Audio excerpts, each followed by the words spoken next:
Good evening, everybody. Welcome to Old Gray Bricks Thursday night. We've got a bunch of people here in the room with us this evening. And over in the chat, we've got Brickenreiser, mayor of Millbrick.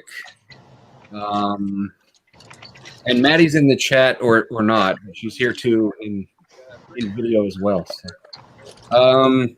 How you guys doing? What's happening? Maddie's in the chat, or not. Doing well. Does somebody have a YouTube stream Hey. in the background?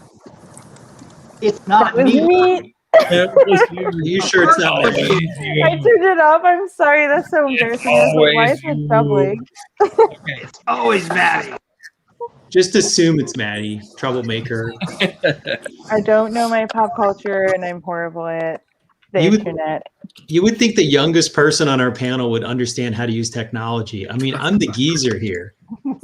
Ouch. I'm the one who gets befuddled by tech all the time. So hello to Brian, Panabaker, John Rudy in the chat. You know what? We haven't heard from Greg in a while. Hey, Greg. Hi, how's it going? Show us that chicken, man. Everybody's seen the chicken on Instagram. I got some requests for space chicken, and he's definitely here tonight. I love this thing so much that I've made it my profile picture on like all of my Lego social media. This thing's like my spirit animal. Oh, sorry, we got to get Dana in here. There we go. And all right. and to think you were worried we wouldn't have enough bodies. Wait, a little more chicken. Does the chicken have any features or like? The chicken has a laser inside of its mouth, which as one does. And my wife really likes the fact that it broke the ramp off, but it poops out a rover. Like, how great is that? It lays an egg that is a spaceman. Excellent. On a little vehicle. It poops out a rover. What's that? I just said it poops a rover. I love it. It does poop a rover. Poops out a rover. Yellow guy. That's awesome. That's some fiber right there. I'm trying to do like an oral history of how this thing came. What is on your head? You look like one of those punk kids. Well, I figured since Chris wasn't here tonight, I'm going to go all out and wear my hat. Oh, you crazy man. I know. I'm going all reckless. It's partially because I got done working at about 6:10. So which means that I was on the phone literally like all day. So I didn't do a shower. So you got, thankfully we're all distant. So all you get to have to do is deal with my hat head instead of my odoriferous aroma. Odoriferous. I like it. All right. I know that's TMI. I know. I have a question about the logo on your hat. I feel like there was a time when that used to be called and I don't know how to pronounce it, but it used to be called the Krybees or the Creebies. No. That would be a Mythosaurus skull. I know it's a Mythosaurus skull, but that like the name of the logo, like as a Mandalorian sigil, like had a name, and it's spelled Krybees, I think, or Bies, and I feel like I never hear that anymore. I'm not even sure I haven't even heard of that before. You're pulling out some lore on me here. I need Just Jeff to be able to verify that with me. Wow.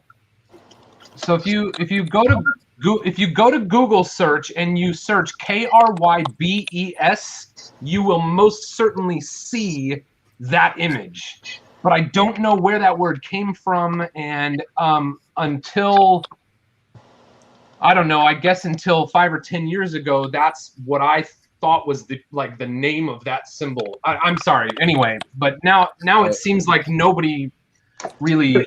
I don't know.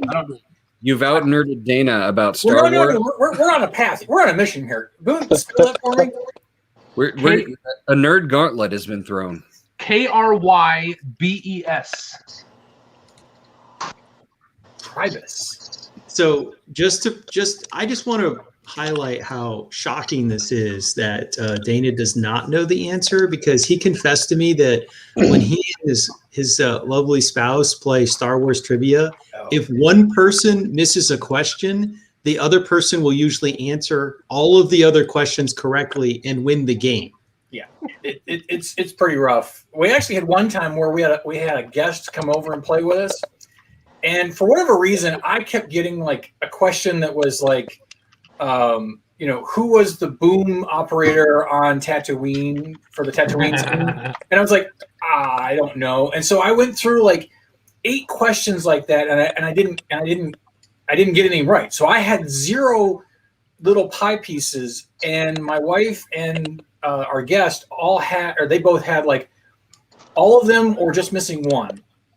And the guy who was our guest, he missed one, and he had his full piece, and he was getting ready to go. He was trying to get to the center to win, and he thought he was gonna. He's like, "I've got you. You got no pie pieces, and I'm about to win." Yeah, I ran the board after that and won.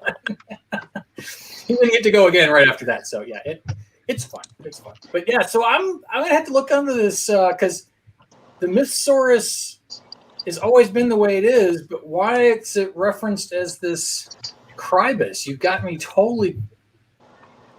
And I probably read it in like, I don't know. I probably read it in junior high in the back of some magazine that had like Boba Fett, pictures as the centerfold. So like, I don't know what. I can't remember where Google is turning up little on it, aside that it seems to be an alternate name. Okay. Yeah. Yeah. I mean, if you search that word in Google Images, it is the only thing that comes up. So it clearly is a name that is tied to that thing somehow, and I can't recall where I got it from. I'm sorry to derail you. I love that image. No, it's kind of a messy Thursday because we don't really have like a topic for the evening, but I do want to say hi to, we got Matt Robbins in the chat, Fazoom Jr., Dr. Brahm, Brickenizer, Brett Hoopa, Scott H510. I think that's everybody. And breaking news: a 1x5 plate is coming in a set. That's right. It was spotted in the the video boombox, wasn't it? Yeah. I thought it was stage or something. That's a game changer. That's going to change the nature of Lego slang if there's actually a 1x5 now. So that's a precedent setter, really. Yeah, it's actually going to kind of ruin everything. We should boycott that set so they take it out of production because you can't mess with nerd culture like that. That's just hard. I'm going to have to add an entire new column to my spreadsheet. I have to reorganize an entire collection of plates, so I got a picture of it. Where am I going to put it? This is earth-shattering news. I think Rich is going to have to knock down a wall. I'm going to have to invade the people next door. Put him with your 2x3s. While we've got him here, let's say hi to Martin because he doesn't get to hang out with us a lot. So hey, hello. No, I don't. I've been in the chat lately though, a fair bit more than I have been. I've started lurking on daytime streams an awful lot, like with my Zoom calls up and those on, so I've enjoyed them. I kind of get my Lego fix by 5 o'clock sometimes, and I have to get off. But no, hey, hopefully everyone's doing well. I'm glad to be here. I heard Maddie say something about Marvel, and I think last weekend I started working on the Lego Marvel movies in order. I'd never seen any of them ever before. I'd seen the old Star Wars, Superman. I think Superman's Marvel. I don't know. Maybe he's not. Kid. Gosh, can we drop him now? Wait. The relevant question: Are you watching them in release order or chronological order? So did Iron Man on Saturday? Not Iron Man Saturday. Captain America Saturday. Captain Marvel Sunday. What day are we today? Thursday. I just finished Iron Man 2. Order. You're watching release order? No, I'm doing chronological order. So Captain America, Captain Marvel, Iron Man 1, Iron Man 2, Hulk is my next one, which I'll start later on this evening. Okay.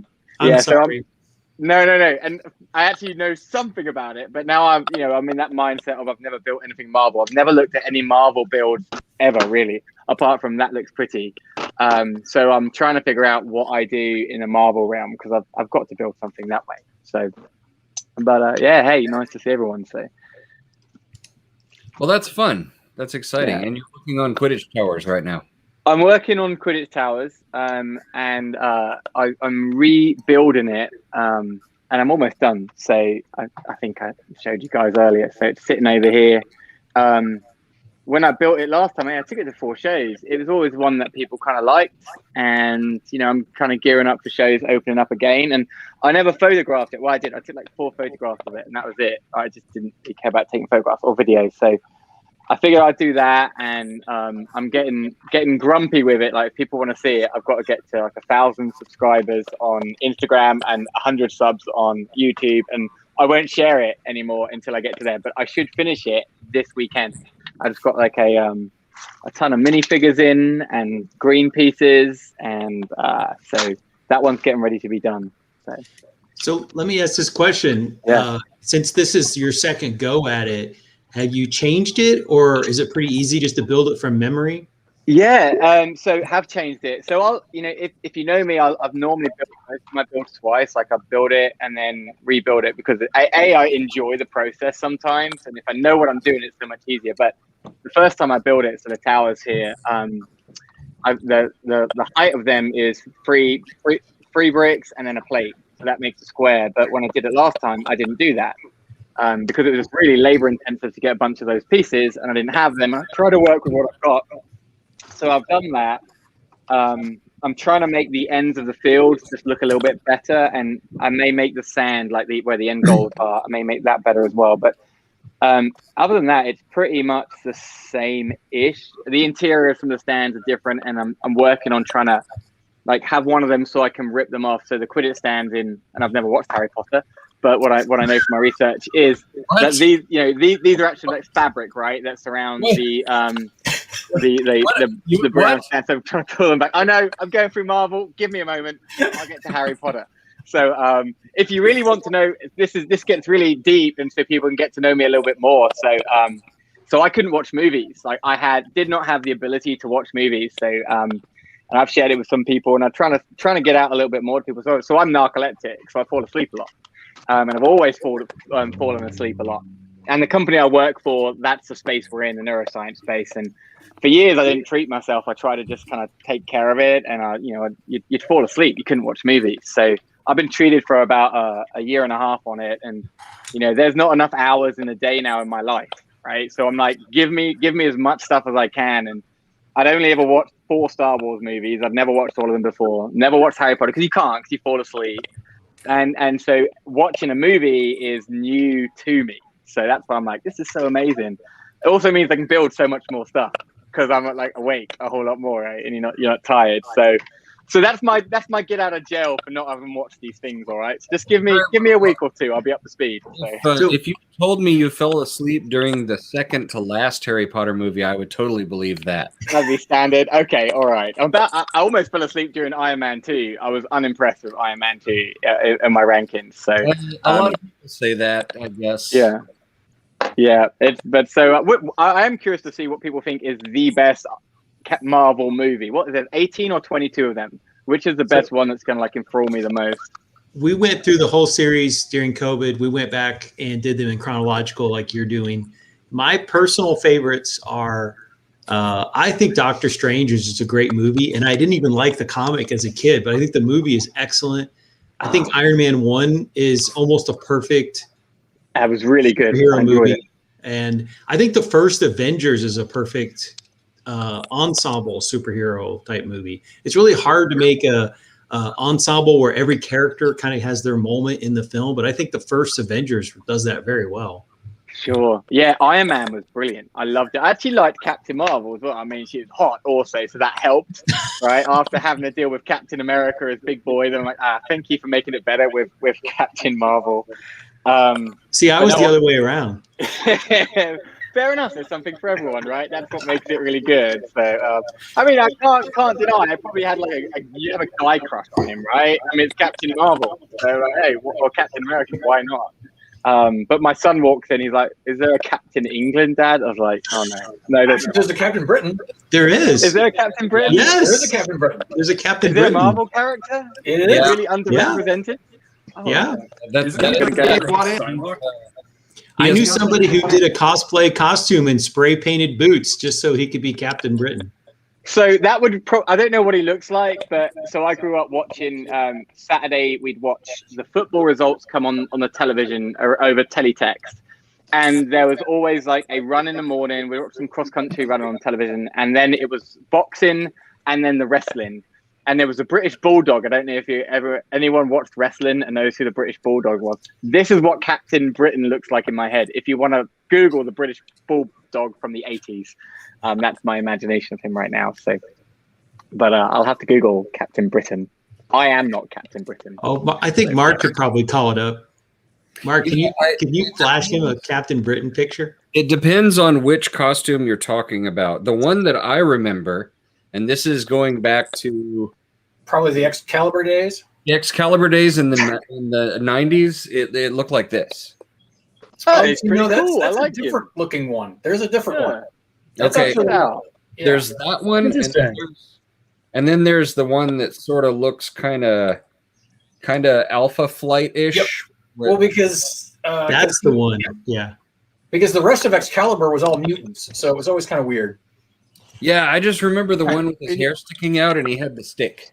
Yeah, and then if I'm not mistaken, in the new Marvel What If cartoon series that's going to be on Disney Plus, they're going to do the What If Captain Britain was Captain America was. No, Agent Carter. Yeah, Peggy Carter. Peggy Carter.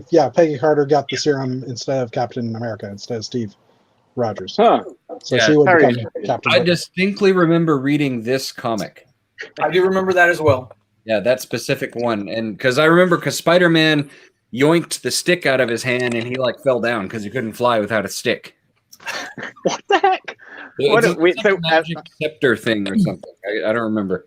So he flies with a magic scepter. That's pretty lame, actually. Like, if I want to be, I'm trying to think about superpowers and superheroes. Like, and I've learned Batman is not a superhero. There's nothing super, but his Batman's probably more of a superhero than Captain Britain with his flying scepter. That's quite rubbish. So, but anyway, thanks for having I think but going back to the movies, I think one of the most fun movies is Thor Ragnarok. That one was it's a buddy cop movie, basically. I don't know if I would say it's the best, but it's probably the most fun. Like just in terms of sheer just fun, it's funny. The banter between Hulk and Thor is some of the, and then between Thor and Banner are some of the best things in the entire movie. And when they bring Loki into it, and just it's good. It's good chemistry. And Jeff Goldblum. Come on, people. So here's a challenge with all of it, right? If you watch anything on Instagram, one of the things I'm trying to do, my son's 14, so he'll be 16 soon, and they need a drive around here. And I didn't get a car until my wife married me and gave me a car when I moved to America. That's the first time I drove. So in my mind, my 16-year-old won't need a car. However, apparently he does. I'm like, I'm not buying you a car. You're going to buy half. I'm going to buy half. So we sold his four-wheeler that he had, like a little four-wheeler, got some good money for it.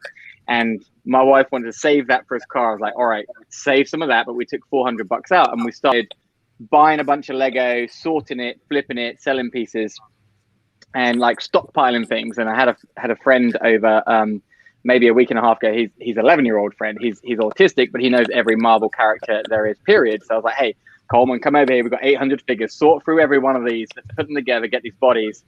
And I was ready to, I'll just sell stuff just to get rid of it. I'm easy come, easy go. If I'm in at $1 and I make $2 on each thing, then I'm happy with that, right? And it's normally a quick sell. So I've got all these Marvel figures, and I'm sitting here, and I'm like, and I know there's some really good ones because I've learned they're really good ones, and they're in a box here, ready to just take to Brick Fair, Virginia, or wherever it is we end up going if somewhere opens up. And now I'm like, I want all of these minifigures because most of them are Marvel, and they're really, really cool. So now I owe my son money for them. I'm like, I'm going to pay you the value for them, which is at the value I'm in, which is like 50 cents a piece. So you're not getting much, son, but I'll give you that and we'll start over again. So that's a challenge. Like, I'll see something that I'm not into, then realize that I need to do it in Lego or play Lego in it. It's a problem I have, as I think most of you do. So. And Martin, that is why you are a kindred spirit. You are among friends. I know it. This is the way. So. This is the way. Well, I'll show you. Can I show you one more thing? I'm sorry. While Sure. I'm here, I'll make the most of my time. I put this on Instagram. I've been sitting there thinking it was not really, not very special, but it got a lot of love, so I thought I'd share it. And I'm not into TikTok, but I know that Oh No song. Someone can sing the Oh No song where it goes. But I built another little baby build, and it was a little. Oh, the baby's gone. A little pirate ship. And then I have it scrolling up. It's got the oh no, the baby's gone, but little Jonah and the whale eating the pirate ship. So just a little plaything. So I just saw that on Instagram last night, and I chuckled when I saw it. So I thought the music went with it perfectly. So that one's about this crap though. So I'll share those pictures quickly. Anyway, thanks. Cheers. Well, let's see what Rich. What are you doing with all these robots? What's happening? Well, I'm kind of almost ready to move my one push-out display into the new push-out display, and then fill the old one with space, and robots. There's a business around the corner on the plaza that's called the Toy Robot Museum. So I'm gonna give him some love and put a little sign out there that says visit the Toy Robot Museum. And I've got B9s, a lot of B9 robots here from Lost in Space. There's that one episode where they're being hunted down by like 400 little B9 robots. Very weird. That is so good. That's so good at that scale. It looks perfect. Yeah. I'm sorry. And I've got some Baldwin bots. Mine are a little modified because that's what I do. I want to make sure that they've got some good, flexibility. And he kind of doubles as an old gray brick guy. is that from Silent Running? No, Carter Baldwin designed these. I have a Brick Builders Club shirt. It was a like you could send away for a package, and you get a T-shirt and a little thing to build and things like that. But one of the months was a black T-shirt with a bunch of robots on it, including R2, D2, and stuff. And since Carter Baldwin was part of that group of guys doing the Brick Builders Club, there was a Carter bot on the shirt too, just to show that like a lineup. Just a lineup of robots, and I thought, well, I'm gonna build me a Baldwin bot, and suddenly there were many of them. It does have a family resemblance to the bots in Silent Running, though. No, the bots in Silent Running. They're triangular, and they got feet that are their legs, sort of. No. Silent Running is now. I'll build you a Silent Running bot, but that's not. Matthew must be remembering something else. I said family resemblance. Family resemblance. Okay, but these are Carter bots. I think this is the original. You can look it up online. It's on Flickr, I think. And that's his original Baldwin. I remember those from the Brickfest. Yeah. So that's what I'm doing. I'm getting some bots ready to go in the display, since things are starting to come together. I got to get some film on those windows, and I got it all cleaned up, fixed, repaired, painted. I got some shelves in there so I can float my island scene. And I just got to build the underwater scene underneath it. I'll take plenty of pictures. It'll be up on Instagram and on Flickr as well. So coming soon. Alrighty, let's see. In the chat, we have Mathley Fam showed up, and Andrew Sada. Hello. And let's see what Jeff VW is doing. What's going on, Jeff? First of all, unmute. Hey, Ray, how's it going? I'm doing okay. Good day, eh? You're our resident. Good day, eh? Yeah, I am technically the only Canadian here, so I should show some Canadian love. There it is. There we go, Canadian love. Okay. So I was just before the chat started, I was saying to the guys that I bought my first Star Wars set in about probably 6 or 7 years. Nice. The first original Star Wars set in a long time, if you ask me. But anyways, just we haven't had a Pro Droid before in any scale. I think there was a micro, like a minifig scale one, but I don't know. I saw that it came out, or I saw that was pre-sale, and I thought, you know what, why not? I'm going to buy it and enjoy that. So amazing. It's kind of amazing they haven't made one before. Yeah, I mean, like I said, I think there was a minifig scale one at some point. Well, they've had one like in the some of the Hoth play sets. There's been a brick built one, but nothing of that scale. Yeah, exactly. So what about that one that made you want to buy that when you haven't bought Star Wars in 5 years? Like that's good. Honestly, it was the parts. There's a little bag of, you know what? Hold on, give me a second. We're doing an unboxing. Ooh. Because I'm going to build it anyhow. Let me just see if I can find this little bag. That's not it. Can we have some music going for this or something? Dun, dun, dun, dun, dun, dun, dun, dun, dun. Take it away. You know what? It probably wasn't that first bag I grabbed. Oh, there it is. There's this little tiny bag. So you know what? Why don't I just, I'll switch over to my other camera here. Build cam. Ignore the rest of the mess. There's this little tiny bag here of these little guys. Oh, those are cool. Oh yeah. And it's got some really interesting connections. This has only been available in a couple of sets. I was in the Avengers Tower last. And it's got like a bunch of really interesting connections. It's the first time it's come out in this color, in like the metallic-y dark. I don't know what you want to call it, but it's like the shiny dark gray. Dark pearl gray is the dark pearl gray. Yes, yeah. Thank you. So it's the first time it's come out in that color. I was wondering if how many bags were going to come in here, because all the way through the footwork or the legwork of the droid, all those pieces are being used. So, and there's not very good pictures on the internet of this, so I want to actually get a good picture of it and throw it up somewhere to, load it up to Bricklink or something like that, just because the quality of the pictures are crappy. And when I first saw these parts, a couple of weeks back, or like when my kid got the Avengers Tower at Christmas, it's the first time I'd seen them, and it was like, oh, there's some really good connections in here. I also want to get a couple of those ordered on Bricks and Pieces too, if I can. Yeah, definitely Greebly goodness. Yeah, those parts are very fun. Lots of neat little things in there. Yeah. So, and earlier this week, I finished building my Hainer. Actually, it was over the weekend. I think the Lego name is Titanium Metallic, but it's dark pearl gray in Bricklink. The other day, wrong picture. Sorry. The other day I finished building my. The day I finished building my my Hainer, it decided to crumble on me. So I had to strengthen it up, but I ended up building or installing it into my shelf area. The area, I still have a few alterations to do because this ramp is starting to droop a bit. Just because it's being pushed down by the wall here on the side. I love that. That looks really good.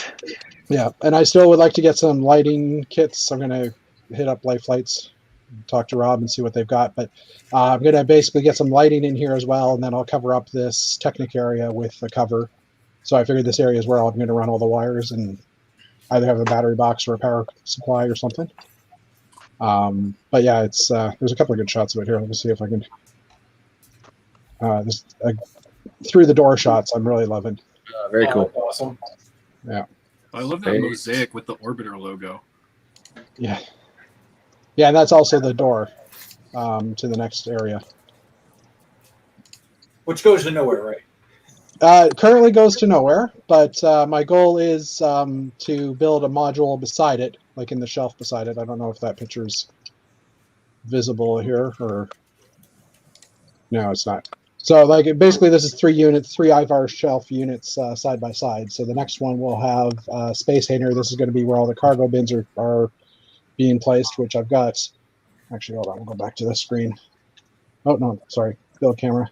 So I've got these containers that I built years ago, and I'm just modifying them with some newer parts. And I also have, where'd my other storage container go? These types of containers here that just are cargo bins. So they actually go on a ship that I'm working. Well, I'm trying to get that stuff ready now so I can basically decorate that scene and have it ready to actually have a display. It looks great. Oh, thanks. Oh, and just one more thing. I saw Maddie was cutting things earlier. I'm assuming that she got some storage. Yeah, Plano storage. I knew it. As soon as I saw that strip of plastic, I was like, yeah, she bought Plano. Good choice, Maddie. The parts pack that you just highlighted, I looked on Bricks and Pieces. It's currently sold out, but it lists for $1.90 US. So it's not super cheap. Probably because it's new. Yeah, but how many pieces are in that pack? For that amount of price, that's actually pretty decent. Yeah, that's 20 little pieces. I think it's 14 parts. Hold on. Yeah, that'd be about 12 cents a piece. Yeah, and for being new and unique pieces like that, that's definitely worth it. But what if I only want half of the parts? Then you would give the other half to me. Yeah, it's 14 parts in total. I guess that's not bad. That's about 11 cents a piece. And was that in the titanium metallic on Shop at Home, or that's from the Probe Droid set, so it's that color. All right, because if you look up that number, mostly Town Modulars doesn't understand why we like those parts. I understand. So is the droid is it just a model, or does it have like any kind of play features or things that pop out or anything like that? It's an 18 plus set, so I'm guessing it's just a model. I mean, the arms look like they could be posable. Okay. But I'll check in next week and let you know. How about that? Nice. And the other color is also currently sold out, and it sells for $2.01 US. Oh, that's a little too expensive for me. What, by 1 cent? Just a hair. It's 11 cents more. Yeah. Hey Matt, can you just throw the that number, the part number, in private chat? Yeah, sure. Just I was going to. You want the type or the specific color? You can just give me the type. The element ID. Yeah, the element ID. Yeah. I'll add to my list. So why don't we see what Magnus is doing? What's going on, Magnus? Wait, hello. I'm sorry, I've been a little distracted. But are you wearing a shirt with your name on it? Does your shirt say Magnus on it? It does. That is excellent. There was a time a long time ago when people kept mixing up me and Fradel, who really doesn't look like me at all. But I think I wore this to a con once as a sort of joking, like, remember who I am. Yeah, so this was just a day when I decided to put on my Magnus t-shirt. There's a band called Magnus. I have no idea what they sound like, but a friend of mine saw the band t-shirt and she was like, well, I have to buy this for my friend Magnus. And so that's why I would never buy this myself, but I wear it.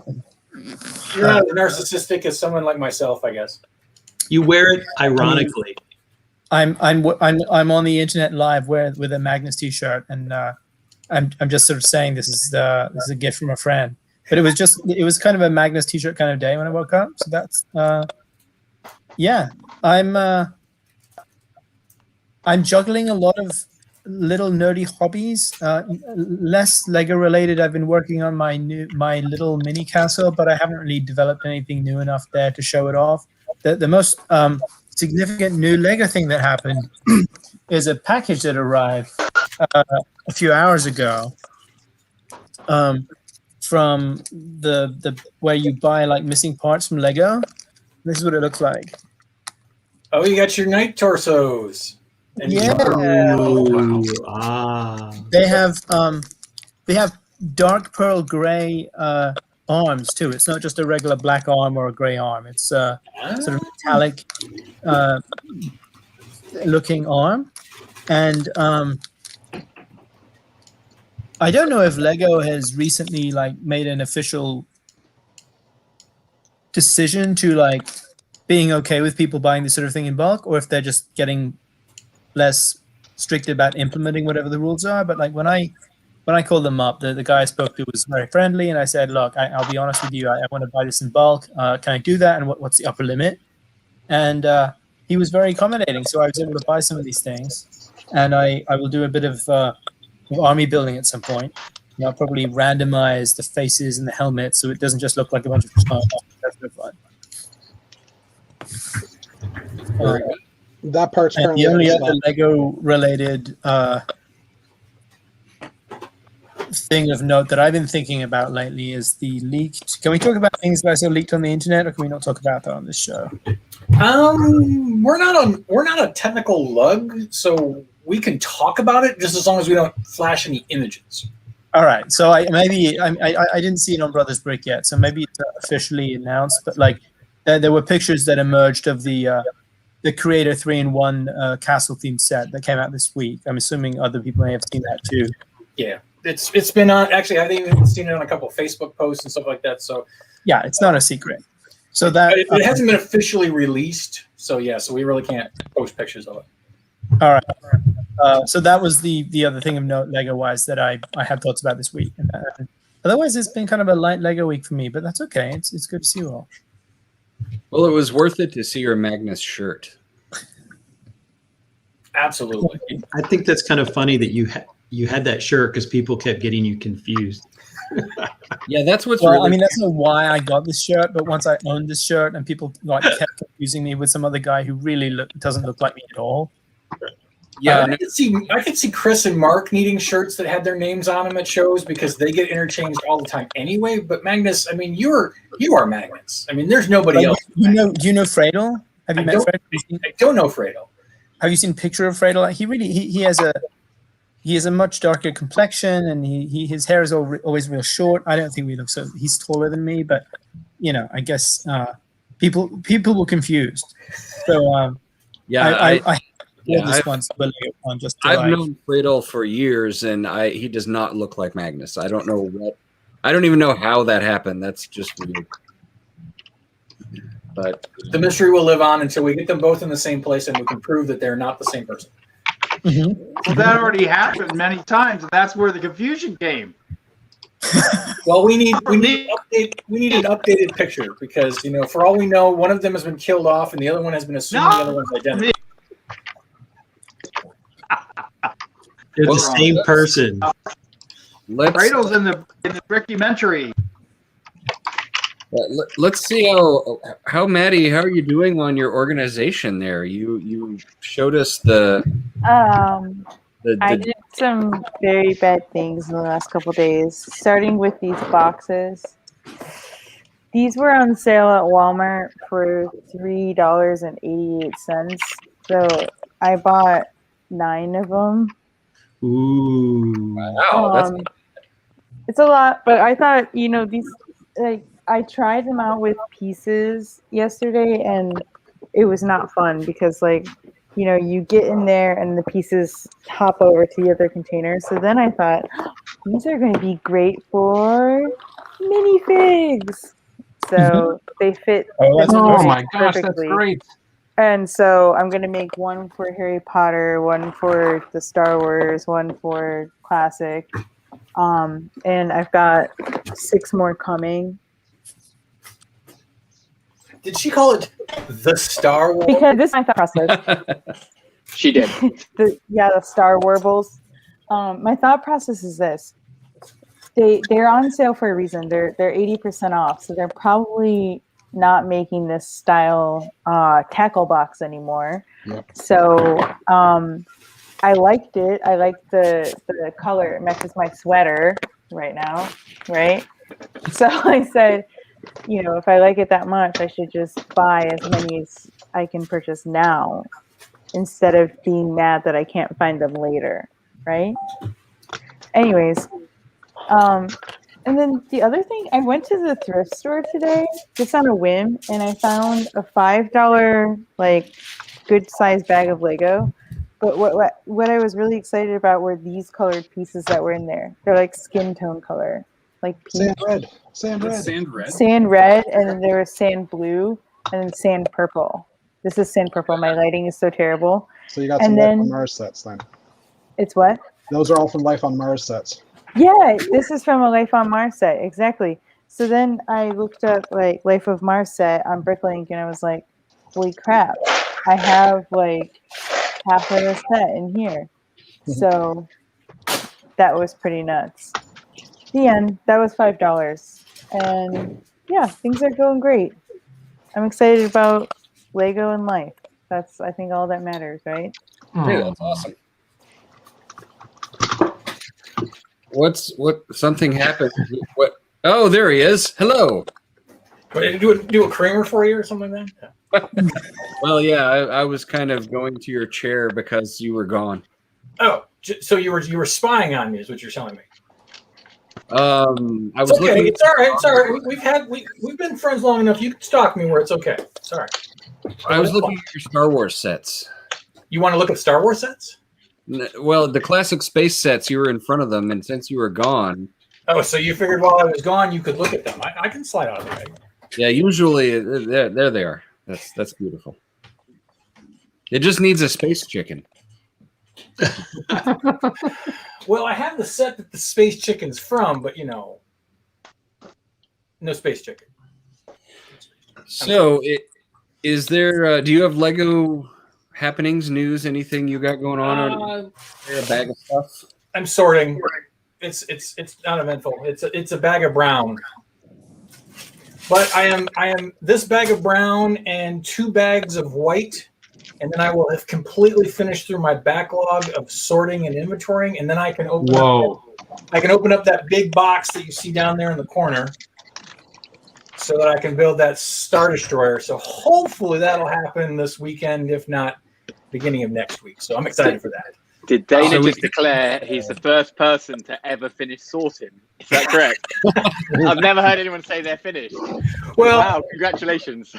By the time I'm done, and even though I've been sorting, somewhere along the way I started filling this with pieces that I would find that didn't belong where they were going. So even as I'm finishing, the new round is already beginning. So yeah. No sorting trophy for you then. No, yeah, I cannot claim the sorting trophy of that I have completed because I'm finding as I'm sorting and putting things away, I find more things. I'm like, oh, I already went through all that. Now I got to do. So yeah, by the time I'm done, I'll just start all over again. But I've come to the conclusion though that if you're gonna sort your backlog, you might as well wait till you have a healthy amount to do it. Otherwise, you just feel like you've never really gotten any farther. So, amen. That's true. I can't say I have a full sort. There's too many things that are physically built. Although I have been starting taking some things apart, and I'm thinking I might try and find the box and the instructions for certain sets, and I may think about getting rid of some stuff because there's certain things where I'm just like, I don't have as much care about this particular set, so I might be reaching that point in my Lego life where I'm going to start letting go of some sets. Maybe even some Star Wars sets. I know that's blasphemy, but a horror. It can happen. It can happen. So, but since you're to me, should we just go ahead and do the Old Gray Brick set of the week? Yeah, why not? I was holding I off. was wondering if that was coming. I was holding off on talking to Boone because when we get to Boone, we're going to talk about the Lego Masters, and he's got pictures to put up. Oh yeah, that's going to go completely and derail every other conversation that we could have. So yeah, I think it's a perfect time. Set of the week, and then we'll roll on into Lego Masters chat. All right, so I'm sharing my screen. You can share the screen and switch. There it is. All righty. Old Gray Brick set of the week. Not enough audience or panel participation. Oh, Lord. Anyway, Old Gray Brick set of the week is 6931, the FX Star Patroller. Beautiful. Woo! Love this set. Classic Space, 1985. A whopping 239 pieces, which was pretty good for that size of ship at that time. You got one minifigure. Is he a minifigure or is he just a running around naked space dude? I'm not sure. And then you also got yourself one droid. Retail price in 1985 was $29.99, so a little more than 10 cents a piece, but still. Used price, we're running about $82 for an open used set today. If you can find one in box, it's going to cost you about $561 plus or minus 10%. Who knows? Why is it cool? First and foremost, because it's modular. Probably one of the best parts about old classic space sets is they were modular. That's always the fun part about them. I was looking at this.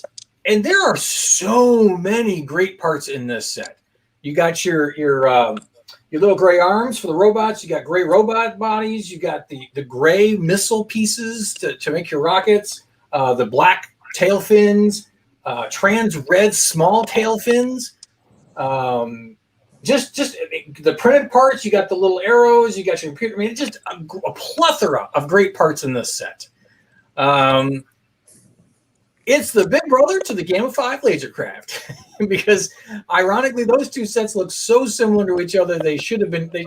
They're kissing. They're brothers or cousins or something. I don't know what you want to call them, but they're a great combination. I don't think you can combine the two by changing the fronts to the backs. I don't know. I don't know if I could cross those two streams, but two great sets. So this is definitely a good companion piece to it. And then it also comes with a droid and a rover in the trunk. So what can go wrong with that, right, Chris? Oh, Chris, yeah. Hi, my name is Chris, and I'm not going to be on the show, but I'm going to come and stalk in the peanut gallery because that's what I do. So that being said, this week's Old Gray Bricks of the Week is 6931, the FX Star Patroller. And if you switch back to the main screen, I'll show you the play feature here because everybody's got to have a little rover in the trunk, right? Mm-hmm. How stable is the middle part? It looks very flimsy in the middle. No, actually, it's it might be the clutch from the years, but it's got good stable swooshability. I guess that makes sense. That's like where you would pinch it to hold on to it. So. Oh no, it's solid. It's solid. Look at that. It's even got the yellow stripe and 2 black on the internal piece there as you pop it into the back. So it's paying some serious homage to its predecessors from the late 70s. Look at that red trans red antennas on there too. The tail fins, red little radar dishes, hoses, arrow pieces, and then these little 1x1 or 1x2 slopes with the little I don't know if it's a cobra or scorpion. No, it's a cone. It's a cone. It's a laser cone.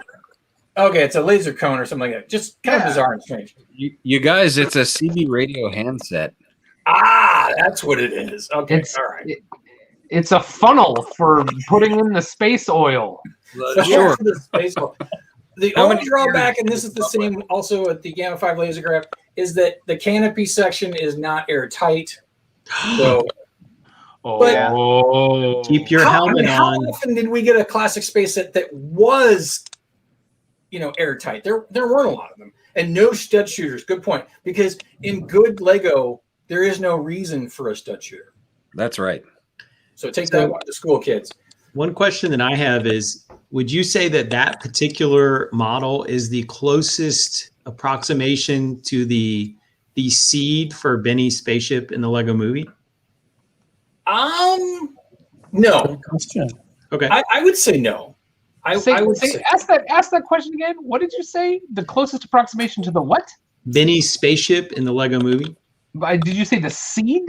Yeah, he was the seed, the origin, the catalyst. Benny's spaceship is clearly much bigger, but the overall sort of silhouette reminds me a great deal of Benny's spaceship.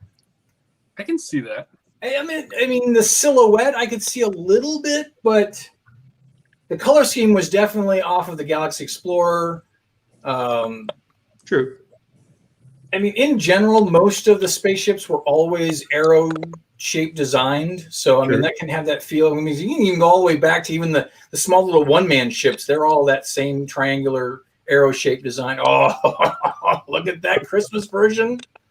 So, this is my, I made this back for our Christmas challenge in December. This is my Xmas Star Patroller. Yeah.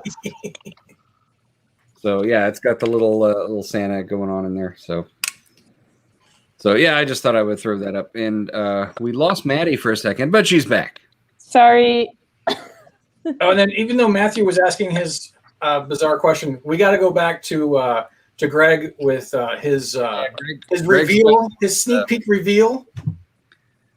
Yeah, so Dana and I coordinated our models of the week. I'm going to drop this micro tomorrow, And this has always been one of my favorite space models, just because it's so aggressive looking, and because I've got to pick the features to play up on models of this scale. I wanted to overemphasize that. So we've got the really aggressive front sensor array. It's lasers, it's lasers, and those rocket things on top of the cockpit. I also tried to play those up. So I've had this sitting around for a while, and I'm glad that I get to show it off. I built this thing so many times as a kid, but I never actually owned it. I built it in all kinds of different colors. And Dana, correct me if I'm wrong. Is this the only classic space set that has this color scheme? The blue-gray, but then trans-blue windshield? I think it might because be. everything else in that year had the green canopy.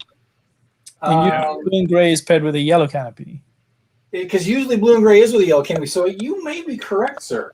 And everywhere else where there's trans blue, you usually have white as the secondary color. So it's kind of unique there. Yeah. No, I think you are correct. So that does make that one a very unique feel to it. Good call. Good call. Excellent. I have a question about the one you just showed us. Why did you decide to play up certain features, like for example the engines on top or the pew lasers in front? Is that you clearly made a decision to make them bigger scale wise than they are on the ship and bigger than they needed to be? What's the thought process behind like highlighting certain things? Is that just to make it a little more your own? Well, only because I'm so limited in this scale, I have to like make sacrifices, and I just try to capture what makes the ship look like it does. And on this one, it's all the pointy bits and all the aggressive looking stuff. So that's kind of where I started, because you can't. I wish I could show the wings in proportion and everything in proper proportion, but when I'm only 1 and 2 studs wide on this whole thing, you gotta make trade-offs somewhere. So that's what I chose on this one. Very cool. And I think you did an excellent job on that, because it instantly comes to mind what ship it is, because you're right. You hit on what was that stands out to everybody else, and that's exactly what you hit on. So fantastic job, man. Thanks a lot. Very, very cool. So with all of that, let us go to Boone. Hello, Boone. What's going on? Hello. I am having a grand old time. I crawled through my crawl space of my house the other day for the first time in years, and it was awful. But I now have Ethernet run sort of more permanently to my studio, whereas for the last year, it ran from the internet box over by the TV in the living room under like a ATM vestibule rug, those kinds of rugs that uniform companies deliver to places like that and grocery stores, and that's been sitting in my living room for over a year with an Ethernet cable running under it. And I wasn't here on Monday because it was my wife's birthday, and one of the gifts I gave to her, which I was super thrilled about, and she seemed mildly impressed by, was that I was able to remove this temporary rug because I had gone into the crawl space to run the Ethernet cable. But very pleased with the connection speeds I'm getting here on my machine, my stream machine, and that's how boring my life has been for the last week, because apparently that's the most interesting story I have to tell.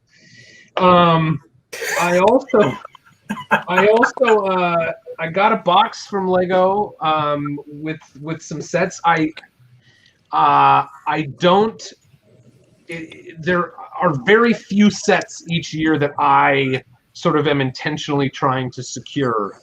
I'm pretty intentional about trying to keep most of my stock, loose brick that I can build mocks from. I don't try to keep a lot of sets around, but I do enjoy building some. And so the box that I just got yesterday or the day before, has the Monkey King Warrior mech in it. Nice.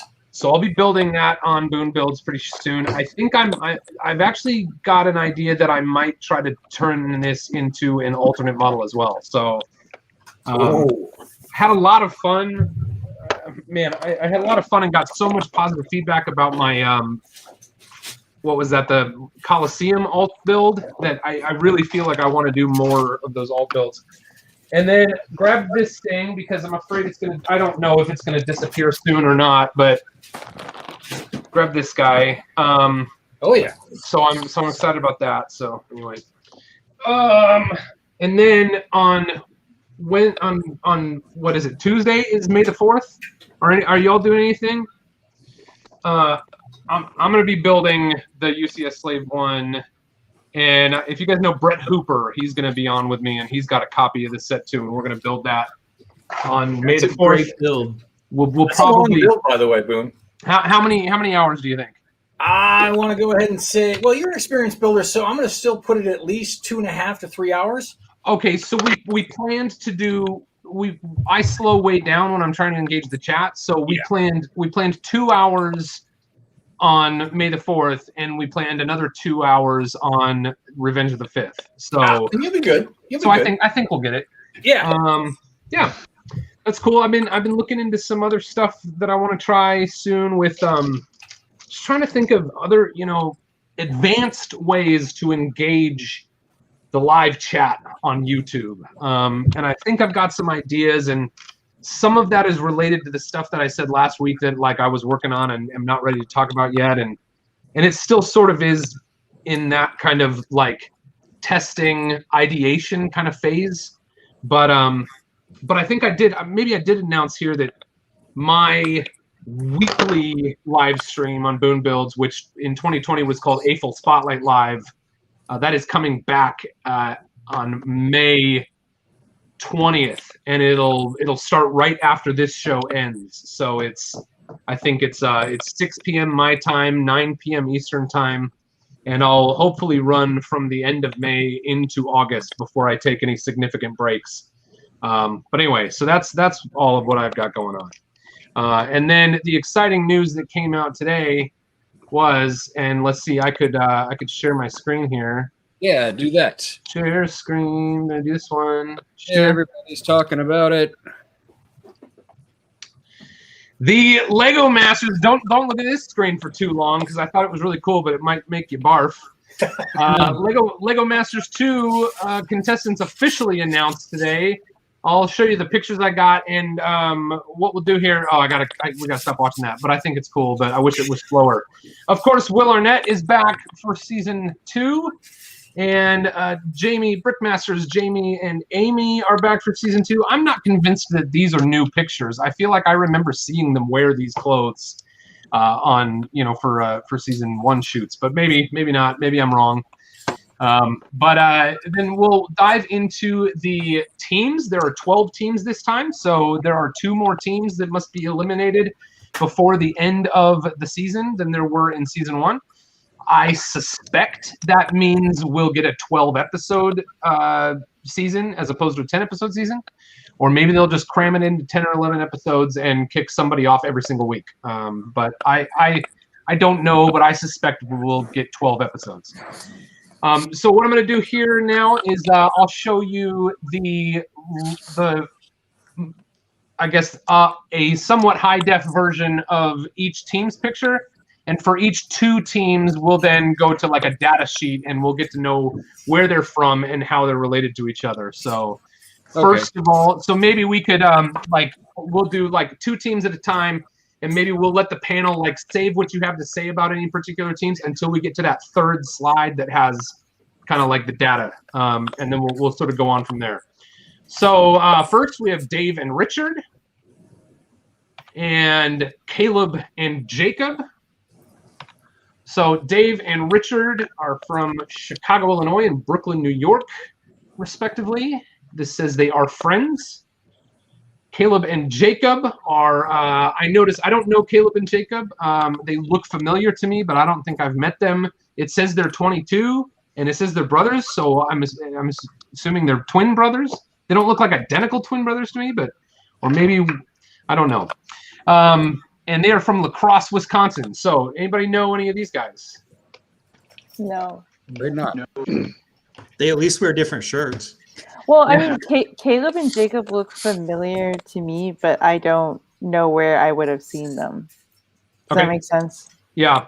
I don't know any of these guys. I did see someone comment somewhere on the social medias today that Dave was a somewhat prolific AFOL that they were aware of. So Dave perhaps was out we'll. of these four. Dave was the only one that kind of looks familiar, but I don't know who he is. Okay, cool. And friends, I think they just, as you know, stuck two people together.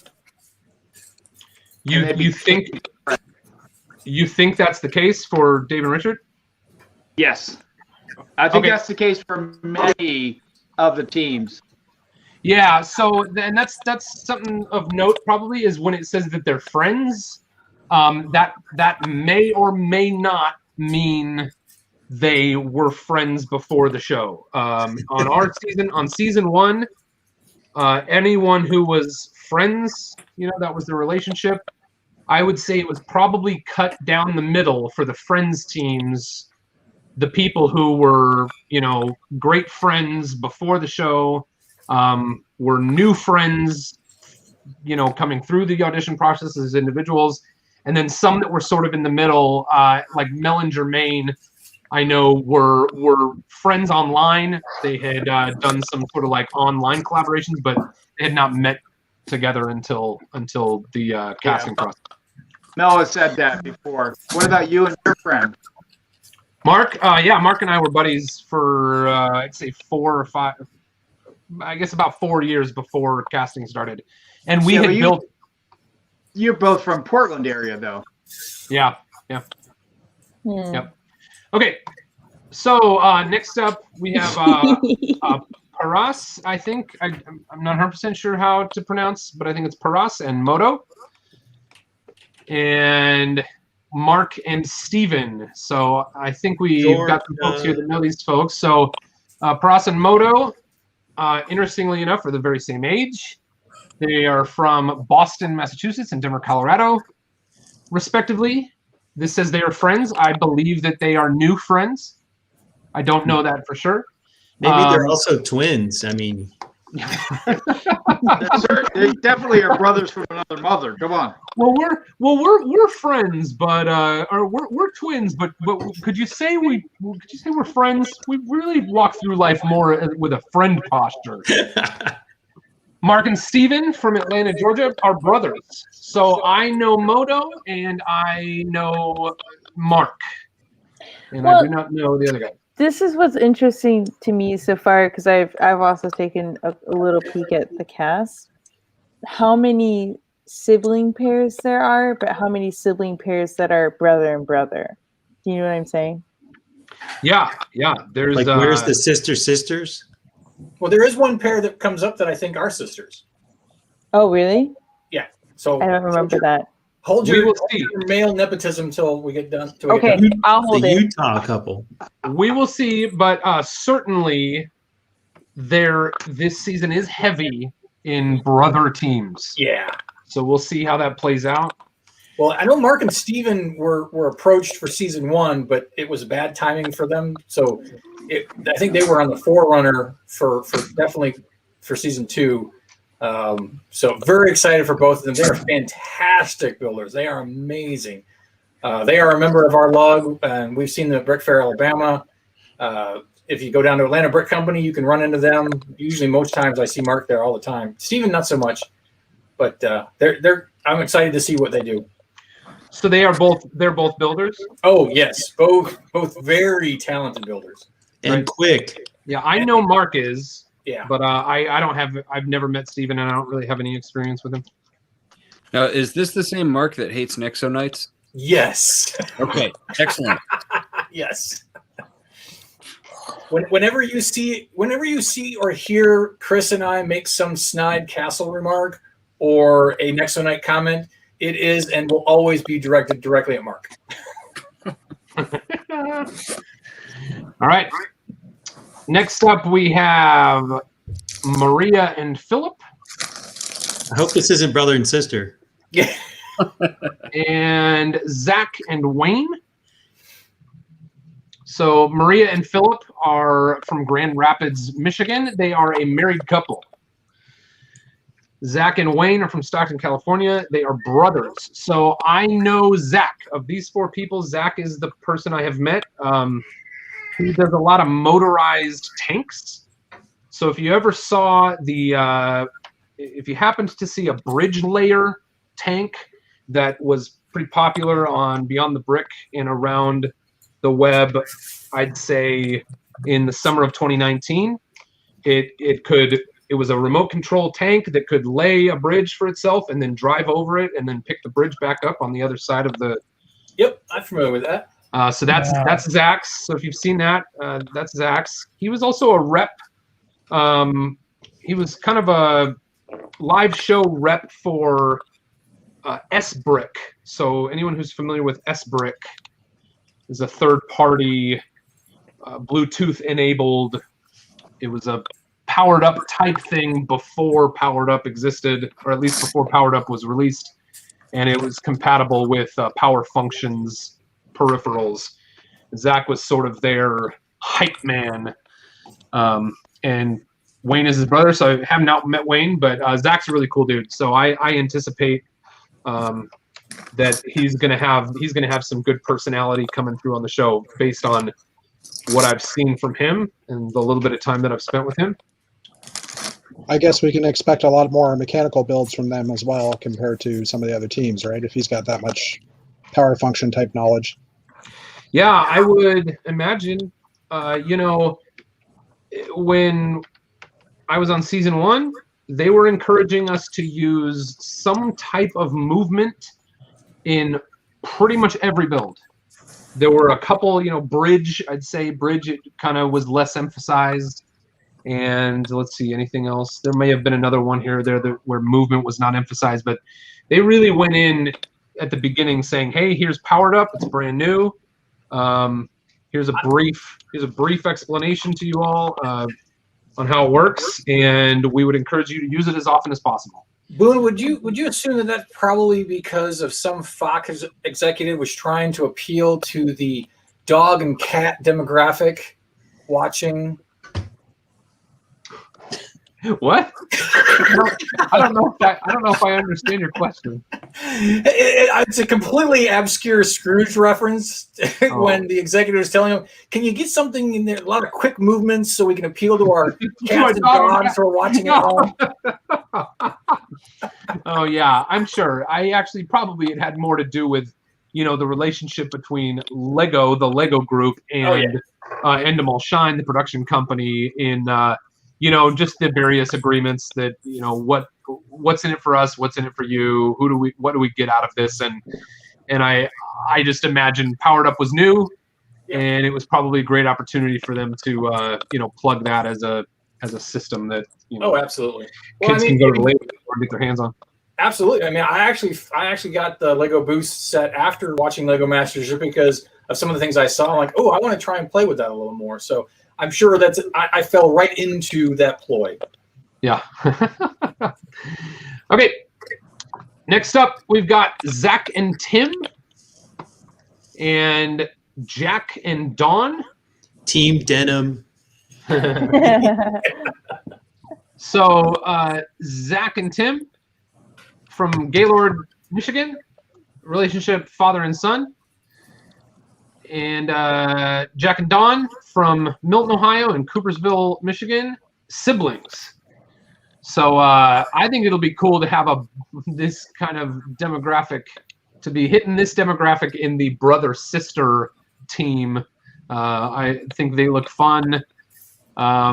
Jack to me looks like if you watch the Lego Masters throughout the world, you can become, and really any unscripted television or reality television, it's fairly easy to see that they have a bit of a formula, and it's pretty straightforward formula that they repeat over and over again with the types of characters that they look to fill out these casts with. And of course, each season is going to vary, from season to season. But this guy reminds me a lot of one of the gentlemen who was in Australia season 1. And so, it's not uncommon for, some of these people to be wearing exactly what they would wear on a regular day-to-day basis, but some of these people to be wearing a slightly overemphasized version of what they might wear from a day-to-day basis. And of course, I don't know that about any of these teams, but I just found it interesting that Jack to me reminds me a lot of someone from Australia. Tim and I have, I'll just say, very recently connected on social media. Other than that, I don't know any of these folks. One thing that I grew up in Michigan, and there are 5 contestants from Michigan. So, wow, Great Lakes State representing. But the other thing that I would say about this is, if you're not from Michigan, Gaylord, Michigan is a pretty small town, and it's way up north in the Lower Peninsula. But they're really sort of representing small town people, and a lot of our Lego builders live in major cities, and they live close to Lego stores. But this pair, they're from kind of out in the sticks. And so I actually like the fact that we've got some people from small towns who made the roster. So it's kind of interesting. Yep. Then we've got Natalie and Michelle, and Sarita and Randall. Oh, I skipped it. So Natalie and Michelle from Tulsa, Oklahoma, and Mesa, Arizona are friends. Sarita and Randall from Queens, New York, and Chicago, Illinois are friends. I don't know any of these individuals, but look like fun teams. It makes you wonder why they didn't put the 2 people from New York together and the 2 people from Chicago together. And it may be that some of those people, actually did apply as teams. I don't know. And also maybe that some of those people knew each other on the internet before, right? Like even slightly. It's always possible, but I guess we'll find out when they start the production, telling us who they are and where they're from and what their real relationship is with their partner. Yep. And then we've got Brian and Lauren, and Susan and Jen. So Brian and Lauren from Laguna Beach, California, siblings. Susan and Jen, American Fork, Utah, and they're friends. And I know Susan and Jen. They are part of ULUG. They were both at Bricks Cascade last year, and they're really cool women. I thought they were siblings, so I may be wrong on there being female siblings on here.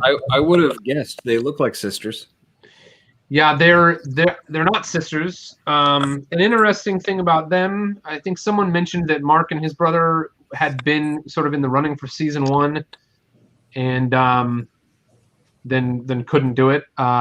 Susan and Jen were in a very similar position, so I don't know how much I can say about that, but they got very, very far on the casting process of season 1, and then they had to bow out for personal reasons. So I think those 2 examples are, a great indicator that, if you tried once and didn't make it, so if you're out there listening, or if you're on the panel and you tried once and didn't make it, that doesn't mean your chances are over, because there's multiple occasions here with people not making it season 1 and making it season 2. And I had a friend, one of the reasons I got interested in this type of television many years before Lego Masters, I had a friend named Kayla, and she applied for season 1 of a show on TNT called King of the Nerds. And I watched that show and I loved it. And she was asked to be on season 1, but she had to decline because of another job. Kind of an unbelievable job offer, and then she was asked again in season 2, and she went on season 2, and she won season 2. So I, for a number of years, have had sort of this, I don't know, backdoor insight into the world of reality television. And of course, they're not all run by the same production companies, but they all do operate in very, very similar ways. So that's them. That's everybody. And I think we're just a little over a month away from seeing the premiere. Season 2, Lego Masters. Very So, cool. I'm excited. Boone, I got a segue question. Yeah. Because we know that filming's done. The winners are already been announced. Has already been done, the season finale, whatever. So how hard was it for you and everybody on season 1 to keep everything tight-lipped? I don't know. I don't think it was that hard. Okay. You know, I found it pretty easy to just like let's see. So my wife was there and my daughters were there, so they knew. Right. And we did not tell anyone else. We Okay. didn't tell our folks. We didn't tell our closest friends. We didn't tell anybody. And my daughter slipped once to one of her friends, and then she felt really, really, really, really bad about it. But it also wasn't like 100% like she didn't say like, oh, my dad didn't win. But it was basically, she said enough to give this friend and so we had to call the folks and be like, hey, we're not sure what Jordy said. We don't know if what Jordy said was true or not, Right. which of course we knew. But we were trying to do whatever we could to muddy the water a little bit. So anyway, that was the only kind of slip up we had, or close call. And I maybe shouldn't have said that on air, but or whatever. I think you're safe at this point in time with our 20 viewers. So yeah. So anyway, I would think convincing young people to keep something a secret would be much harder than convincing adults, because when I was a kid, if I learned something, it would just it just gnawed at me. I needed to tell one other person. It's just like, I know this secret. You have to let people know that you know. Right. Yeah. I must tell you. You must know. When I was about 12, I caught my mom calling Disney and planning a vacation at Disney World for us. And she's like, you cannot tell your sister, because she will drive me crazy every day asking how many days is it until we leave. And so I didn't tell my sister, but I told my sister that I had a big secret I wasn't allowed to tell her. Just to eat away at lovely. The thing about secrets is if you tell one other person, then it's not a secret anymore. Yeah. That's a nugget of wisdom I learned from a G.I. Joe comic once. That's a U2 lyric as well. that, and also, if there's two people who share a secret, the only way to keep it a secret is for one of them to die. Yeah. Yeah, I mean, it's not a secret once more than one person knows it. Then it's not, Then there's a whole nother secret.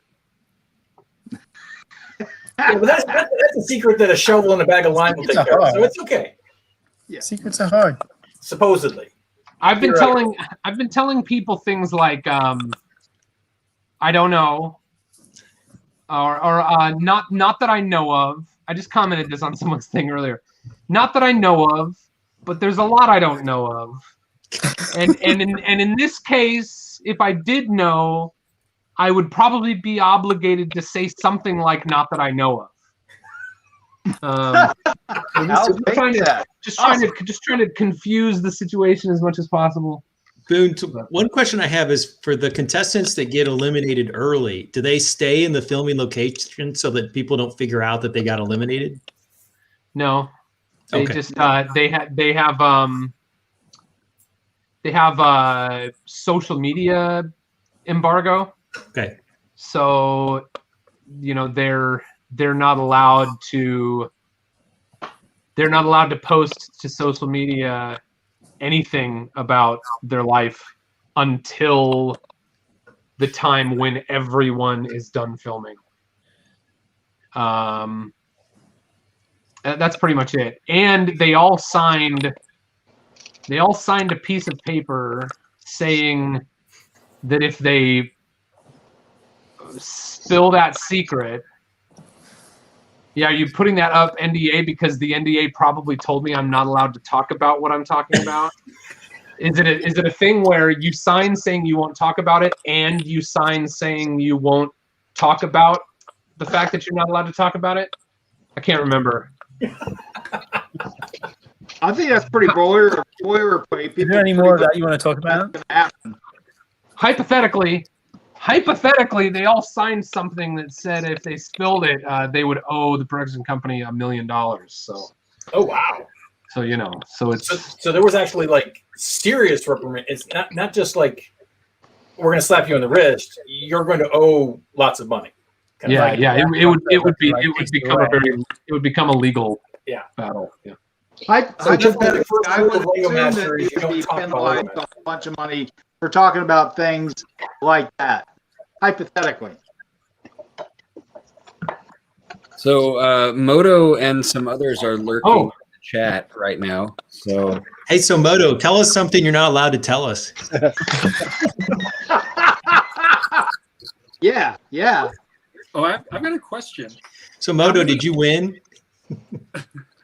How many Arrested Development jokes did Will Arnett drop that got cut from the final episodes? No, he on season 1, I don't know about season 2, but on season 1, he did not seem impressed by anyone making Arrested Development jokes. I can't tell you how many teams worked in something about the banana stand over and over and over again, and he really he kind of let it gloss over and he never said anything about it. But part of me wonders if that is because it was complicated, like him mentioning Batman was complicated. So I just wonder if like mentioning any other properties from other studios or other production companies is I would imagine as someone like Will Arnett, you would just get used to not being able to mention anything outside of the production you're working on, unless it's like an interview, which was not what we were doing there, right? But you would think Lego Batman, you're working on a Lego show. No, because it's Warner Brothers and the show is Fox. So you've got stuff that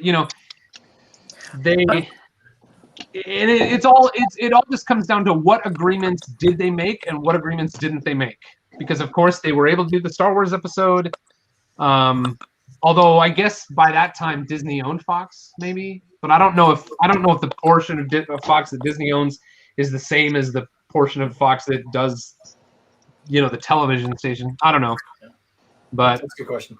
But even then, everything comes down to, did they make an agreement or did they not make an agreement? And if they didn't make an agreement, then they can't talk about it. It's interesting. It's interesting that you said you had your family with you. Did everybody have families with them through the whole time, or no? It was just the 3 final teams. The families came for the finale. Okay. All right. It was like a surprise. It was like they showed up and it was oh, they're here. Okay, cool. How many days of like non-shooting days did you get in your? Was it pretty constant? Like I know that the 20, like your 8 hours of building might have been spread across 3 days from somebody else who revealed that. I don't know if they were allowed to, but did you have how many total non-filming days did you have? Well, we were there for 7.5 weeks. We had every Sunday off, and I think we had about half of our Saturdays off. So what is that? 5.5. A dozen days in 7.5 weeks. We had a dozen days that were days off. So were you pretty worn down by the end? Yeah, we were pretty worn down.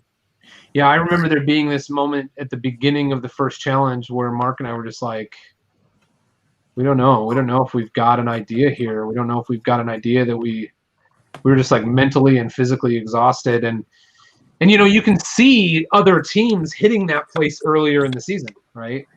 That's not necessarily the reason every team went home, but I can think of a couple examples of by the time they got to the episode where they went home, they were just out of it. They were just out of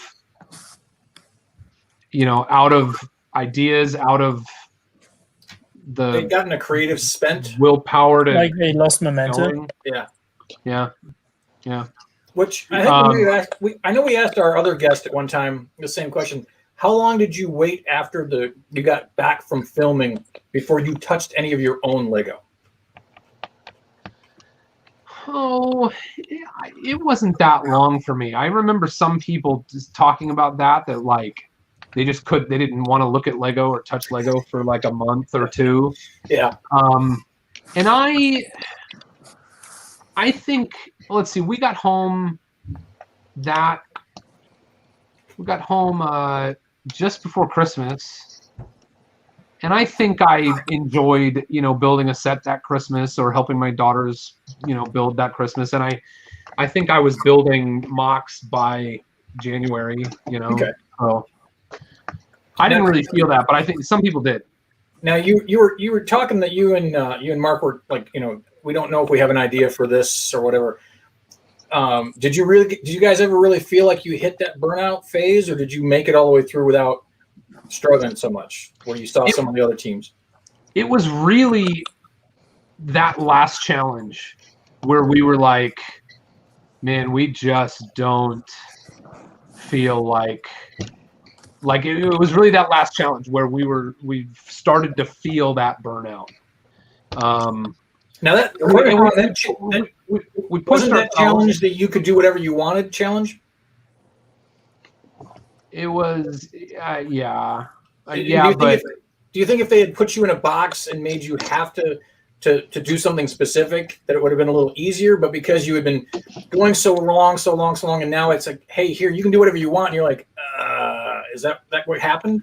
That could have been part of it. Was that it was a do whatever you want challenge, but it was not a do whatever you want outside any confines challenge. Right. Okay. It was, there were some really specific, but also kind of vague at the beginning of the challenge, like requirements around what they wanted this generally to be.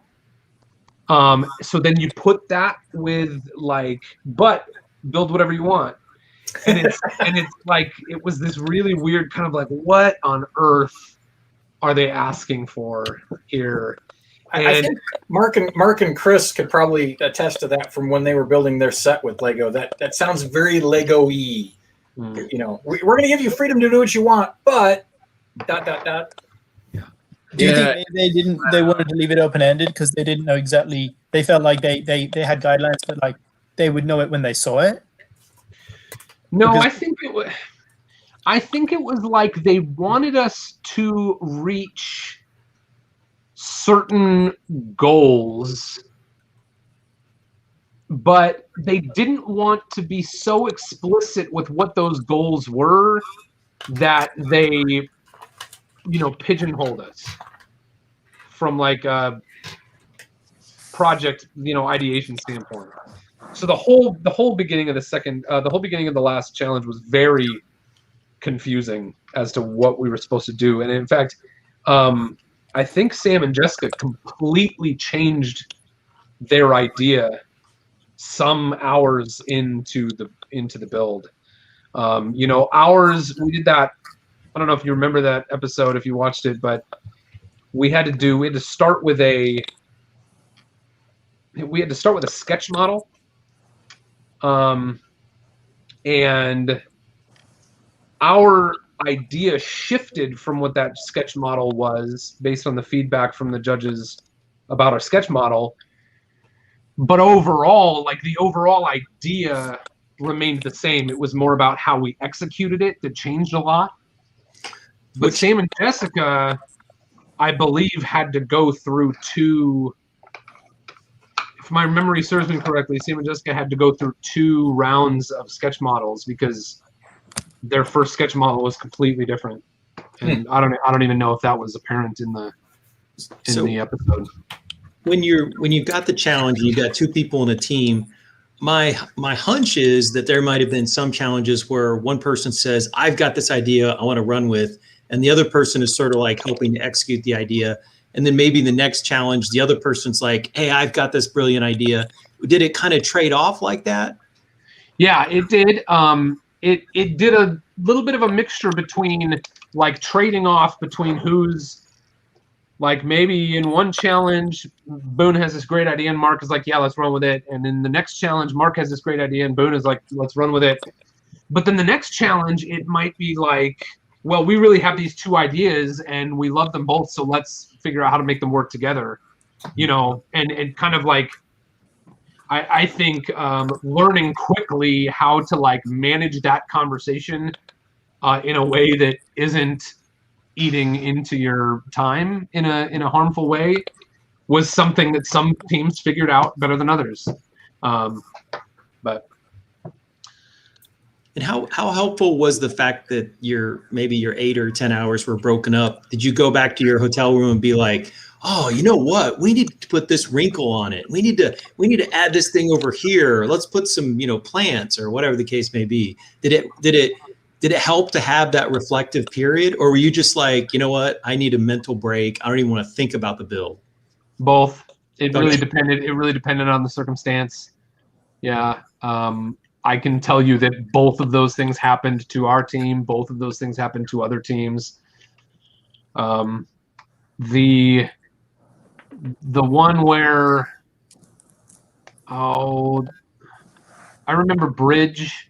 We had gotten a certain distance into building the bridge, and then we went home for the night, and we had a long conversation that evening, and we had dry erase markers, and we were using dry erase markers on the big window, on the big mirror in our hotel room, and like drawing ideas and talking about ideas. And then the one that was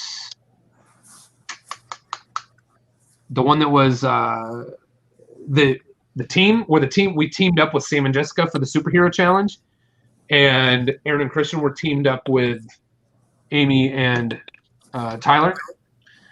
We had a weekend in the middle of that challenge, and we spent a lot of time. The four of us, Mark, and this is probably stuff I'm not allowed to talk about, but hypothetically, Sam and Jess and Mark and myself went to the Lego store and just like stood at the pick-a-brick wall and like dug through and like showed each other like our ideas for different things, so that we could get back in Monday and kind of have like these things sort of already figured out in our heads. But just like in the hotel rooms late at night, going like, okay, you bring your bucket of stuff over from your room, and you bring your bucket of stuff over from your room, and let's dump out what we have and see what we can do. And then of course all of that stayed in the hotel room. It's just sort of like a practice of like, can we all get on the same page with what we're about to do next? In some, I watched Project Runway, and they have rules that the contestants are not allowed to have pattern books in their rooms. Were there any limitations, like you're not allowed to Google something? Did you have those kinds of? It sounds like you didn't have a lot of restrictions. When we were now, let me tell you something. I believe that season 2 probably had a very different experience in that regard than season 1, largely because of COVID restrictions. Right. And then within that, I don't know what changed from like a kind of quarantine policy standpoint, which is interesting because they would call that like they would say we're on like light quarantine, and this is before we had any other reason to use the word quarantine, right? So we knew that unlike some shows where you are, or sequester, they would use the word sequester too.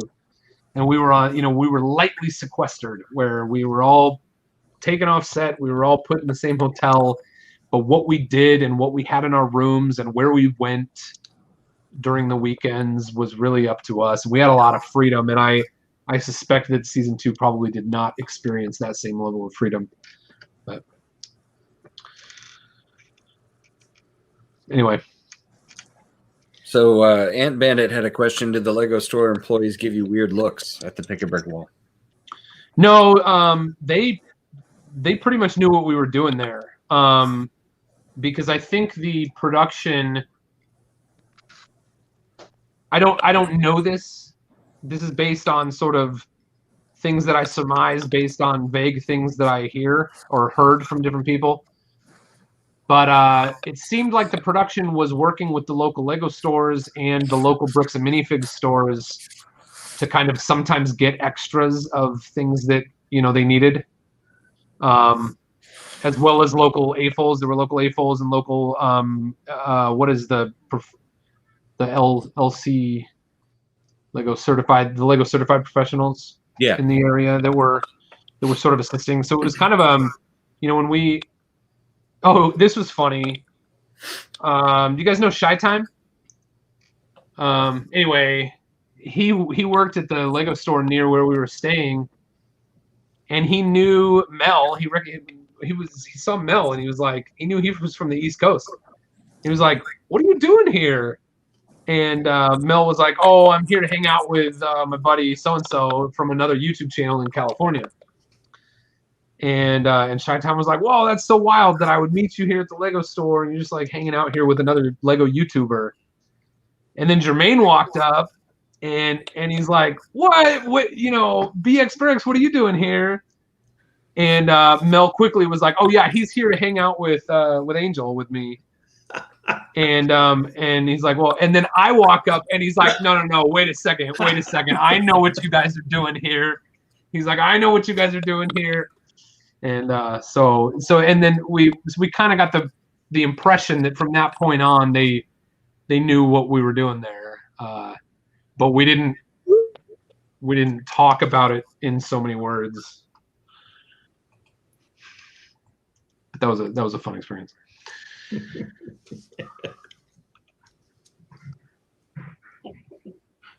VW is working on the Pro Droid? Yeah, let's maybe go to the build cam here with VW and take a look at what's going on there. Yeah, so articulation does exist. The arms totally move. So I'm on bag 4 of 6 right now. So I'm not sure if I'll finish it before the stream ends, but it's a little droopy too. Anyway, there's not much friction in the joints here. So as you can see, that arm is pretty, oh, sorry. This arm is pretty loose. So, but we'll see how plausible it is. They didn't build it with a lot of friction because on screen you only ever see the arms just sort of dangling under the bot. But that's a little bit of a bummer that they're not, you know, able to pose a little better. I don't know how well that's coming through. Oh, we can see it right here. That's kind of a cool piece. It's got some pips. It looks like it almost looks like one of the older style hose attachments, but a lot bigger base. It's got these little pips coming off, or these little bars. So, yeah, it's pretty cool. Very good. So Rock is asking a question here. What was visiting your local Lego store like for the first time after the show? I don't know. I mean, a lot of people were like, "Hey, congratulations." The thing is the show aired, you know, we went into quarantine. So the Lego store shut down for a number of months during our episode, or during the run of our episodes. But just before quarantine, we had Bricks Cascade. And Bricks Cascade was like, as far as I know, the last big convention before quarantine. And we had half the cast there. And it was the biggest Bricks Cascade has ever been. Both, you know, both convention and expo. There was like I think almost 600, maybe broke 600 at the convention. And I think the lower 500s had been the previous record. And I think we broke 12,000 in the public expo. And I think our previous record had been 10,000. Wow. Don't quote me on those numbers, but they're close. And that was wild because it was about 4 episodes in that Bricks Cascade happened, and the crowds were just insane. and the lines, like they had, they had no frame of reference for how to manage these lines that are at any given time are hundreds and hundreds of people waiting in line to just meet us. So that was weird and cool at the same time. A lot of fun. But then, so I guess I probably went into the Lego store once or twice during the first few weeks. And it was just like the people that worked there knew me before. So they were like, Boone, congratulations on getting on the show, because they didn't know how to end it at that point. And then a few families might recognize who I was and stop to talk. Yeah, I hope that answered the question.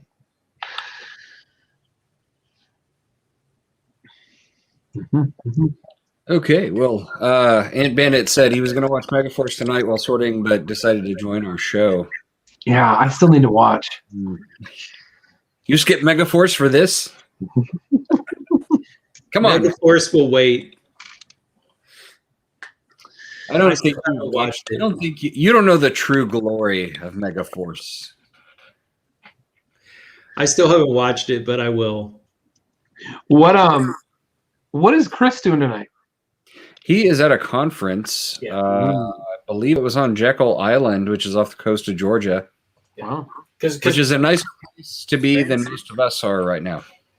And because Chris never goes to Jekyll twice, 3 times a year, I think. So it's ironic that he has to go to a conference at the same place that he goes 2 to 3 times a year. I think, doesn't he go there for like Christmas, New Year's every year? Well, his father lives on Jekyll, doesn't he? Or right off of Jekyll? No, it's his dad lives east of Atlanta in a small town, but their family go on family vacations together and rent a house together. And so that's their sort of family vacation destination that they always go to. So, yeah, it is ironic that he goes to a conference and it's at the same place he always goes for vacation. So. And if you've never been to Jekyll, it was a island that was built up by fabulously wealthy people, like in the 19-teens, 1920s. And so there's these amazing sort of Victorian style mansions that are now, I think they're now owned by the state of Georgia or a trust. So the buildings, you can still like go inside and kind of go on a tour and stuff, but it's quite beautiful. And then there's some hotels and privately owned land as well, but it's a very well-maintained coastal barrier island. So if you just want to see the ocean, you can go to ocean. If you want to like tour the buildings, you can do that. It's a nice place to go for a vacation. So, hey, sorry to interrupt. I got to pop onto another stream in about 17 minutes, and I'm going to take a little break. So thank you guys so very much. Appreciate y'all being here, and thanks for joining us. And it's been fun to talk. Yeah, thanks for answering all the questions and everything. Yeah, so. Absolutely. See you next y'all time. have fun. See you later, Boone. So I want to ask a question. How's the weather in Daneland? Did people think you're from Denmark all the time because you're streaming? Yeah, I didn't even realize you were talking to me. Yes, I get lots and lots of Instagram messages written in Danish that I have to translate with Google. So I figured I've done a couple of videos where you can hear my voice, and a lot of people got that, oh, he's not actually Danish. And then I did my live build a couple of weeks ago so people could actually see me, and I think it's apparent now, but for a long time it was not. Well, I remember shortly after I started following you on Instagram, you had a poll was where am I from kind of thing, and yeah, I was like, oh, he's got to be from Denmark. There's no way. I mean, who else is going to have their Danish space program as their handle and not be from Denmark? Some guy in the Midwest. Yeah, the Danish space program is headquartered in Fort Wayne, Indiana. The funny thing is, I think I followed Greg on Instagram before I realized it was Greg, because I've known Greg almost as long as I've known Chris, because he was on Lugnet a million years ago, and we used to chat and stuff. And so I was like, OMG, you're Greg, and like I had no idea, because I just liked the pictures of the tiny plastic spaceships. And well, I think Greg, you and I have been chatting back and forth for at least a couple months. until Mark brought up, hey, we should get Danish Space Program. I'm like, oh yeah, I love that guy. We need to bring him on. And they're like, you know who that? I'm like, no, I don't know who he is, but I follow him on Instagram. We talk all the time there. Oh, we've known him forever. Yeah. I sent a message to Mark because I saw that you followed me on there, and I was like, is this the Mark that I used to talk to when I was 16? And then I had a dim age and, started my adult life and kind of fell out of the AFOL social media. But yeah, I saw Mark. He introduced me to OGB and some of the other stream guys out there. So it's good to be back. So good to meet you guys too. You said you're in the Fort Wayne area. Is that correct? I am in Fort Wayne. Yes. I was born in Angola, and my mother's from LaGrange, which is just north of there. And I grew up just over the line in Michigan, in Hillsdale County, Michigan, in a little town called Hudson. So I know your neck of the woods. I've got aunts and uncles that probably live close to you. So. Oh, that's great. Yeah. Small world. It is. Well, I think we've kind of. Are you going to say it's time to land this plane? I was not going to use that phrase, but I think we've reached enough of a kind of a lull in the conversation that it might be a good time to start wrapping it up. We're almost at 2 hours.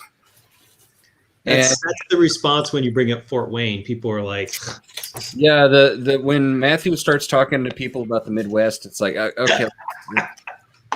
Oh, sure. But if it was Montana.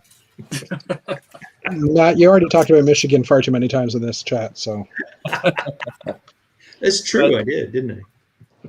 All right. It's thanks to everybody over in the chat for joining us this evening. And we even had Chris join us in the chat, a couple of times, which was fun on his own show. But which I don't think he's ever not been on the show and not joined the chat. Yeah, he finds a way to make it somehow. Yeah. I just want to point out that when he's not here, which has been twice, we've had the cleanest show when he's not here. Like, nobody swore, nobody talked about politics. I have a firm belief that he instigates things and then sits back and claims complete innocence of where it goes. Maybe a bit. It's like he takes the football and he puts it out there with the expectation that we're gonna kick it, and we can't not kick it when we see it sitting there. And I think he does that intention. He'll deny it. We are missing a certain mischievous Canadian who will sometimes lead us into temptation. I could have, but I was building. No, that's not that Canadian, the other Canadian. I know that, obviously. But I just found a second bag of those cool parts taped to the bottom, like stuck on the tape on the bottom of the box. So I just got to a part where I needed one more piece, and I'm like, I don't have it. I've used 2 of them. So there's actually 2 of these bags in there, so that's a bonus. That's a bonus. Extra oh my God, Freakinizer won't leave me alone about falling asleep. Okay. She's on Beijing time. Cut her some slack. Yeah, cut me some slack. I'm on China time. Right. All right, you guys. That's gonna wrap it up for us this evening. But thanks to everybody in the chat for joining us and watching Old Gray Bricks. And everybody, as Chris would say, be nice to each other. Wear your mask. Get your shots now if you can. And everybody have a great evening, and we are out. Good night, everybody.